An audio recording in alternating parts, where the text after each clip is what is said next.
자, 또 소식이 하나 들어왔는데요. 검찰이 유재수 텔레그램방 단톡방에 대해서 조사가 마무리됐다고 합니다. 텔레그램도 이제 뭐 다 조사가 됐다는 거니까 이거 뭐 이제 뭐 아이폰 터지고 텔레그램방 터지고 난리가 났네요. 그 전까지는 텔레그램이 보안성이 좋아서 이런 거 다 유출이 안 될 거라고 얘기를 했었잖아요. 텔레그램 다 터지네요. 다 터지네요. 없습니다. 택도 없습니다. 예. 예, 하고자 하면 못하는 일이 어디 있겠습니까? 대한민국 검찰, 특히 윤석열 검찰, 우리가 믿어도 좋습니다. 자, 그리고 유재수 감찰무마 의혹 사건을 수사하고 있는 서울 동부지검 형사 6부가 유재수 텔레그램 단톡방의 멤버였던 청경덕 대통령 총무비서관실 선임행정관, 그리고 윤건영 국정기획상황실장, 그리고 이 김경수 경남지사에 대한 조사를 마쳤다고 합니다. 검찰은 텔레그램을 통해 금융권 인사를 논의하던 청경덕과 윤건영, 김경수가 유재수에 대한 감찰 사실을 알고 감찰 무마를 요구했는지 조사를 했는데요. 검찰은 이에 앞서서 박형철 반부패 비서관과 백원호 전 민정비서관, 그리고 이인걸 전 특별감찰반장까지 조사한 바가 있습니다.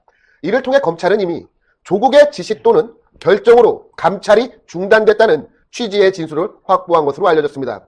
저희 신의 한수에서 최근 조국을 칭하길 족고봉 바지사장으로 칭하지 않았겠습니까? 그 실체가 서서히 드러나고 있는 겁니다. 지금 백원호 같은 경우는 이렇게 진술을 했다고 합니다. 조국이 의견을 물어와서 내 의견만 답했을 뿐이다. 즉 유재수 감찰 무마는 조국이 결정을 했다라고 조국에게 그대로 떠넘기고 있습니다. 즉 조국은 말 그대로 바지사장이 되어버린 겁니다. 조국은 현재 중앙지검에서 입시비리와 사모펀드 관련 3차례의 조사를 받았으며 4번째 검찰 조사는 서울 동부지검에서 받게 될 전망이라고 하는데요. 이미 4번째 검찰 조사를 받았을 것이라는 것이 저희 신의 한수 측의 추측입니다. 그러하기에 조국을 통해서 윤석열 검찰이 청와대의 모든 비위 의혹 사실을 이미 어느 정도 증거를 가지고 청와대에 칼을 들이댄 것이 아니냐라고 하는 합리적인 의혹을 제기한 바가 있습니다.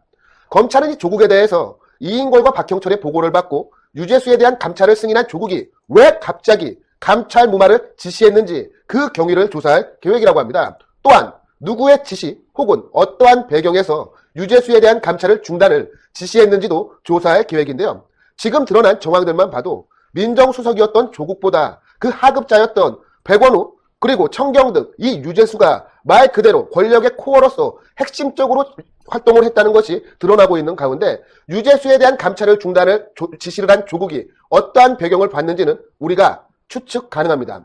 현재 검찰은 주요 참고인들의 진술을 확보한 상태이며 이미 압수수색을 통해서 확보한 유재수 감찰보고 관련 자료를 통해 조국의 윗선이 누구인지 끝까지 조사하겠다는 입장입니다. 즉 이제 문재인을 향해서 검찰의 칼끝이 점점 다가가고 있습니다.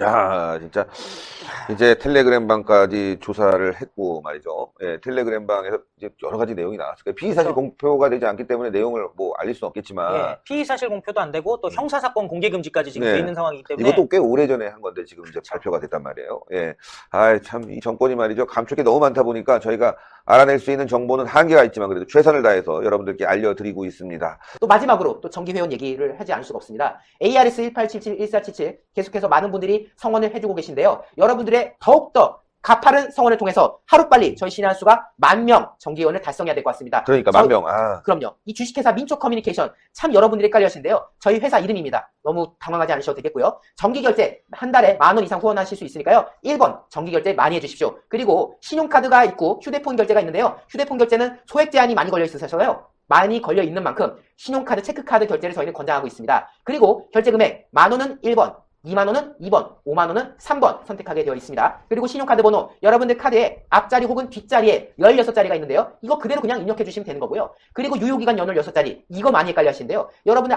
앞면이나 뒷면에 이 빗금 친거, 뭐 03 빗금 1 이렇게 써져 있는데요. 여기서 말한 유효기간 연월 6자리는 연도를 쓴 다음에 월을 쓰는 거예요. 앞에 거는 월이 써져 있는 거고 뒤에 거는 연도가 써져 있습니다. 예를 들어서 이거 같은 경우는 앞에는 3월, 뒤에는 21년이니까요. 여러분들이 기입을 하실 때는 2021년 3월이라는 뜻으로 202103 이렇게 기입을 해주셔야 됩니다. 가령 09 빗금 22 이렇게 써져 있으면요. 앞에는 9월, 뒤에는 2022년을 뜻하는 거니까요. 202209라고 해주시고요. 마지막으로 생년월일 6자리는 주민번호 6자리, 여러분들 주민번호 앞에 6자리 있잖아요. 그거 그대로 입력하시면 처리되십니다. 처리가 정상 처리되면 정상 처리됐다고 나오고요. 실패할 경우에는 실패했다고 하는데요. 여러분들이 정확하게 정보를 기입하셨더라도 서버가 폭주할 경우에는 이게 오류가 나서 실패됐다고 말할 수도 있습니다. 그런 경우에는 여유 두셨다가 나중에 1877-1477로 다시 연락 주시면 결제되시니까요. 신한수 정기원 계속해서 성원 부탁드리도록 하겠습니다. 예. 자, 여러분들 하여튼 정기회원 굉장히 중요한데요. 예, 정기회원 많이 좀 가입해 주십시오. 알릴레오가 5만 명, 6만 명 그렇다고 하대요. 예, 좌파들 보니까 10만 클럽에 가입하십시오 해갖고 수만 명을 모았습니다. 근데 저희 지금 아직 이제 5천 명 수준이니까요. 여러분들이 더 10,000명까지는 그래도 좀, 많이 좀 가입을 좀 부탁드리겠습니다. 여러분들의 참여가 신의 한 수를 또 살리고 더 좋은 방송 하지 않겠습니까? 신의 한 수 수익이라는 게 정기회원 수익뿐이 없습니다. 유튜브 지금, 노란딱지 문제 해결이 좀 안 되고 있습니다. 예, 아무래도 어려운 것 같고 계속 노란딱지 수익 광고 제한 조치가 이루어지고 있기 때문에 여러분들이 정기회원 가입하시면 정말 감사하고요. 유튜브 회원 가입도 좀 알려주세요. 예, 저희 유튜브 회원 가입도 지금 보고 계신 분들이 제일 쉬워요. 왜냐면은, 제가. 실시간으로도 바로 가입이 예, 가능하기 그냥 때문에 실시간 저희 이렇게 대화창 보시면은 지금 영상 맨 위에 있죠. 그다음에 대화창 있고 맨 밑에 채팅하기가 있잖아요. 거기 지금 달러 마크가 있거나 혹은 가방 마크가 있으십니다. 그래서 거기를 딱 눌러 주시면은 슈퍼 스티커, 슈퍼 챗 그리고 가입까지 있어요. 위에 슈퍼 스티커, 슈퍼 챗도 저희에게 큰 도움이 되고요. 물론 가입이 제일 도움이 됩니다. 월정액이기 때문에. 거기 보시면은 애국자 1,990원부터 4,990원, 밑으로 또 내리시면 12,000원 최고 애국자, 신의 한수 애국자 3만 원, 신의 한수 방송국까지 6만 원까지 있습니다. 이렇게 가입 버튼 누르시면은 가입을 진행할 수가 있으니까요. 많은 가입 부탁드리겠습니다. 지금 이것도 한 6,000명 된다고 말씀하시지 않았나요? 그건 6,000명 예, 됐어요. 6,000분쯤 되니까요. 저희한테 정말 큰 도움이 되겠습니다. 예. 네, 여러분들 하여튼 2,000원짜리도 감사하죠. 2,000원짜리가 5만 명 될 수 있게 여러분들 많이 유튜브 회원 가입해 주시고요. 하여튼 많은 성원 부탁드리겠습니다. 더 열심히 한 방송 되겠습니다. ARS 1877-1477 광고 듣겠습니다. 아, 지금 해야 되는 거 상황인가요? 야, 안 알겠습니다. 하려고 했어? 앞뒤가 다른 전화번호 1877-1477 나라를 살리는 애국번호 신의 한수 후원번호 1877-1477 지금 바로 전화하세요. 네, 광고비가 없어서 이렇게 우동균 기자와 박한석 기자를 이용해서 저희가 이렇게 하고 있습니다. 근데 신한수 또 광고가 들어왔어요. 그렇죠. 광고 제한 조치. 예. 자, 하여튼 여러분들 신한수 열심히 하겠고요. 예. 하여튼 또 마무리까지 잘 하도록 하겠습니다. 예. 신의 한수의 구독, 좋아요, 알림 방법입니다. 보실 영상을 눌러주세요. 아래의 구독 버튼을 눌러주세요. 그럼 종 모양이 나옵니다. 그 종 모양을 눌러주시면 신의 한수의 새로운 영상들이 알림이 울립니다. 그리고 엄지척 좋아요 버튼을 눌러주세요. 여러분의 구독, 좋아요 버튼은 신의 한수의 큰 힘이 됩니다.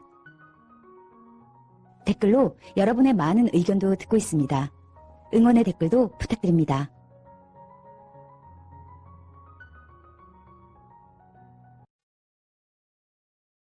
하셨다고요? 오늘 그 네 가지로 딱 정리를 했습니다. 아주 좋은 접근인 것 같습니다. 네. 일단 지금 한참 문제가 된 게 수사관 A의 안타까운 죽음이죠. 청와대와 검찰이 갈등을 벌이고 있습니다. 한 수사관의 죽음을 두고 청와대와 검찰이 갈등하고 있다고요? 그렇죠. 이 수사관 같은 경우는 사실 이제 청와대에 파견 근무를 했던 검찰 수사관인데 네. 검찰에서 얼마 이제 갑작스럽게 이제 극단적인 선택을 하지 않았습니까? 네. 그 이유에 대해서 청와대에서 뭐라고 하냐면 이게 검찰에서 뭔가 청와대에 최근에 그 지방선거 관련해서 청와대가 하명 수사를 했다. 선거에 개입했다라는 쪽의 수사를 하면서 이거를 무리하게 수사관을 그 압박을 줬다. 특히 아마도 혹시 개인 비리라든가 아니면 주변 인물들 예를 들면서 가족에 대한 어떤 별건 수사 같은 것들을 했던 게 아니냐. 검찰은 거꾸로 보고 있는 거예요. 청와대가 못할 사건을 시킨 거 아니냐. 네. 당시에 선거 개입을 하기 위한 하명 수사를 시켰고 거기에 뭔가를 개입을 했는데 청와대와 관련이 돼 있으니 이 수사관은 이걸 털어놓지 못하니까 그게 너무 답답하고 답답해서 이런 일을 벌인 것이다. 하명 수사 의혹은 정확하게 또 뭐죠? 자, 하명 수사 의혹은 네. 사실은 이제 2018년으로 가야죠. 지방선거가 있었어요. 작년으로 갑니다. 작년입니다. 네. 울산 시장 선거를 놔두고 네. 당시 울산 경찰청장으로 갔던 황운하 청장과 네. 그다음에 김기현 당시에 울산시장이 있습니다. 네, 당시 후보. 이제 자유한국당에서 공천을 했던 후보였었고 네, 그런데 이 황운하 청장이 김기현 시장 측근들에 대한 수사를 시작합니다. 그러니까 측근들이 건설업자와 유착을 해서 뭔가 부정한 거래를 한 것 같다라는 네. 의혹을 수사를 했고 공천 받은 날 압수수색도 있었고 시장실에 대한 압수수색도 있었고 네. 이 김기현 전 시장 당시 후보자는 주장하고를 그런 내용들이 일일이 언론을 통해서 보도가 되니까 네. 선거를 치러야 되는데 내가 비례 중심에 있는 인물처럼 비춰지지 않았느냐. 네. 그리고 나중에 검찰에서 다 최종적으로 무혐의를 받은 걸 보면 이거는 청와대의 하명을 봐도 황운하 청장이 선거에 개입한 것이다라고 어허. 주장을 하고 있고 김기현 전 시장은요? 김기현 전 예. 시장은 실제로 그러면 그 측근 비리는 무혐의 기소조차 안 된? 검찰에서 무혐의를 시켰죠. 아. 검찰에서는 이것도 검찰과 지금 황운하 청장이 전혀 입장이 달라요. 검찰에서는 애초에 사건이 안 됐다는 것이라고 하고 있고 황운하 청장은 뭐라 그러냐면 아니다. 내가 울산청장 내려갈 때부터 토착 비리에 관한 소문이 굉장히 많았고 네. 그걸 뿌리 뽑겠다고 부임하면서부터 얘기를 했었다. 그리고 검찰도 내사를 했었다 사실은.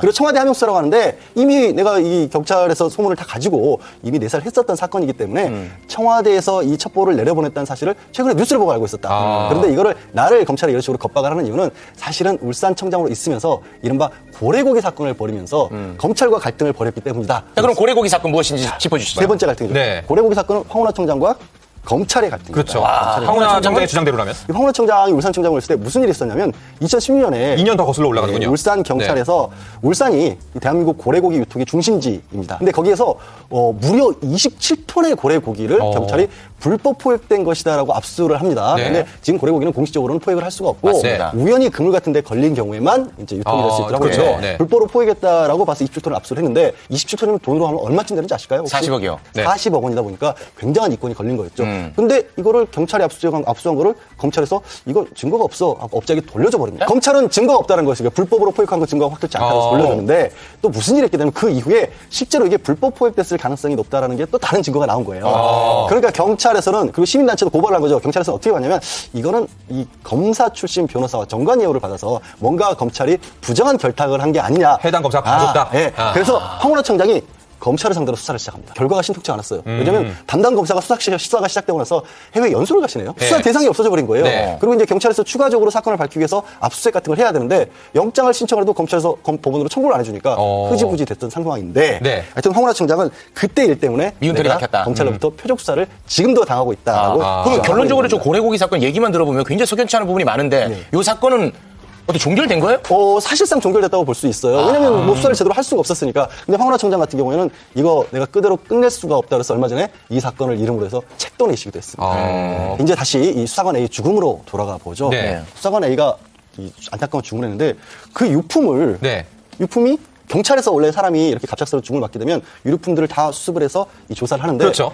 경찰에서 당연히 가지고 갔었어요. 근데 왜 제목이 압수수색이냐면 검찰에서 경찰서를 압수수색해서 경찰이 가지고 있던 수사관 A의 유류품, 특히 휴대전화 같은 것들을 다 가져갑니다. 아니 근데 네. 경찰이 1차 수사기관 아닙니까? 1차 수사기관이고 이게 정말 이례적인 게 이게 검찰이 어차피 경찰 수사 지휘를 할 수도 있잖아요. 그렇죠. 그렇게 받아갈 수도 있고 그 결과 결국 검찰로 올리는 건데 그렇죠. 검찰에서는 이게 청와대 하명 수사와 관련된 굉장히 중요한 사건이기 때문에 빨리 명확하게 판단을 해야 된다는 이유로 경찰이 수사를 시작했는데 포렌식을 하려고 하는데 압수를 해버린 거예요. 이게 경찰이 무슨 범죄 혐의를 받고 있는 것도 아닌데 네. 어쨌든 뭐 경찰이 범죄 혐의를 받았다기보다는 이렇게 보면 그러면 이렇게 중요한 사건인데 경찰이 가지고 있는 거는 그럼 경찰을 못 믿겠다는 얘기밖에 안 되지 않습니까? 네. 그리고 아까 초반에 이제 청와대와 검찰도 갈등을 벌이고 있는 양상이다. 서로 사건을 달리 보고 있다고 하는데 네. 그러면 어느 쪽 말이 맞는지를 이 밝혀낼 수 있는 중요한 증거가 결국 수사관 A가 남긴 유류품, 특히 그렇죠. 휴대전화 내용인데 그걸 검찰만 볼 수 있다는 거잖아요. 그럼 이것도 좀 이상한 상황이 돼버린 거죠. 저도 이게 망자의 유류품을 검찰이 압수수색해갔다는 얘기는